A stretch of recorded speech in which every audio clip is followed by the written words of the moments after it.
السلام عليكم ورحمة الله تعالى وبركاته. واعبدوا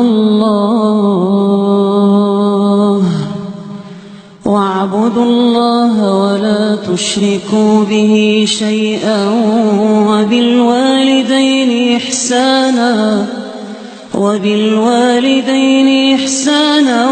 وبذي القربى واليتامى والمساكين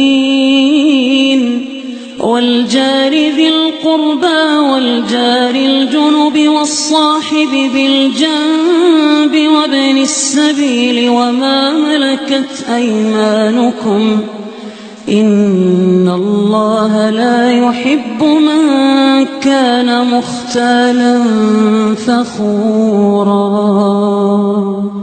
அல்லாஹ்வையே வழிபடுங்கள், அவனுடன் எதனையும் இணை வைக்காதீர்கள். தாய் தந்தையருக்கும் நெருங்கிய உறவினர்களுக்கும் அனாதைகளுக்கும் ஏழைகளுக்கும் அண்டை வீட்டிலுள்ள உறவினர்களுக்கும் அருகிலுள்ள அண்டை வீட்டாருக்கும் பிரயாணம் தொழில் போன்றவற்றில் கூட்டாளிகளாக இருப்போருக்கும் வழிப்போக்கர்களுக்கும் உங்களிடமுள்ள அடிமைகளுக்கும் அன்புடன் உபகாரம் செய்யுங்கள். நிச்சயமாக அல்லாஹ் கர்வமுடையோராக வீண் பெருமை உடையோராக இருப்பவர்களை நேசிப்பதில்லை.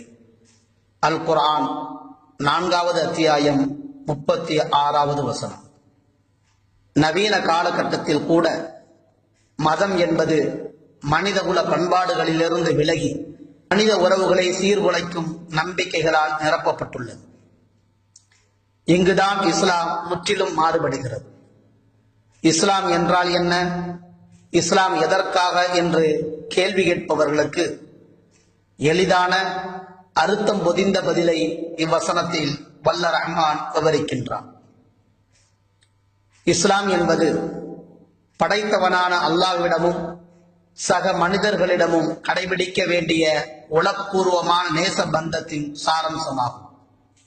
வணக்க வழிபாடுகளை அல்லாஹ்விற்கு மட்டுமே செலுத்த வேண்டும். அவனுடன் எதனையும் யாரையும் எப்பொழுதும் இணை வைக்க கூடாது என்பது இவ்வசனத்தில் கூறப்படும் முதல் பகுதியாகும். இதன் மூலம் மனிதன் அல்லாஹ்விற்கு சொந்தமான அடியானாக மாறுகிறான். வணக்க வழிபாடுகள் மூலம் மனிதன் அல்லாஹ்வின் நெருக்கமான அடியானாக மாறுகிறான். அல்லாஹ்விற்கு கட்டுப்படுவதன் மூலம் வாழ்க்கை முழுவதும் மாற்றம் ஏற்படுகின்றது. படிப்படியாக சுயமரியாதையும் தன்னம்பிக்கையும் துணிச்சலும் மேன்மை உணர்வும் நல்ல நம்பிக்கையும் அவனிடம் உருவாகின்றன. அவன் சிறந்த ஆளுமையாக மாறிவிடுகிறான். இவ்வசனத்தின் 2வது பகுதி சக மனிதர்களுடன் தொடர்புடைய அவனது வாழ்வியல் துறையாகும். அங்கே அன்றாடம் அவனோடு கலந்து வாழும் மனிதர்களுக்கு அவனிடமிருந்து நன்மையும் உதவிகளும் மட்டுமே கிடைக்கும்.